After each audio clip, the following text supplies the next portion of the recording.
یہ پہلے بھی طالب فساد رہے ہیں اور بہت سی باتوں میں تمہارے لیے الٹ پھیر کرتے رہے ہیں، یہاں تک کہ حق آ پہنچا اور اللہ کا حکم غالب ہوا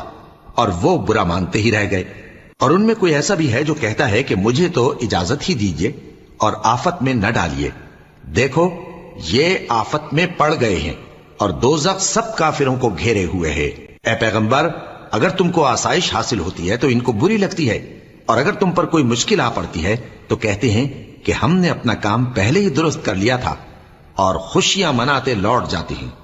کہہ دو کہ ہم کو کوئی مصیبت نہیں پہنچ سکتی بجز اس کے جو اللہ نے ہمارے لیے لکھ دی ہو، وہی ہمارا کارساز ہے، اور مومنوں کو تو اللہ ہی پر بھروسہ رکھنا چاہیے۔ کہہ دو کہ تم ہمارے حق میں دو بھلائیوں میں سے ایک کے منتظر ہو، اور ہم تمہارے حق میں اس بات کے منتظر ہیں کہ اللہ یا تو اپنے پاس سے تم پر کوئی عذاب نازل کرے یا ہمارے ہاتھوں سے تمہیں عذاب دلوائے، سو تم بھی انتظار کرو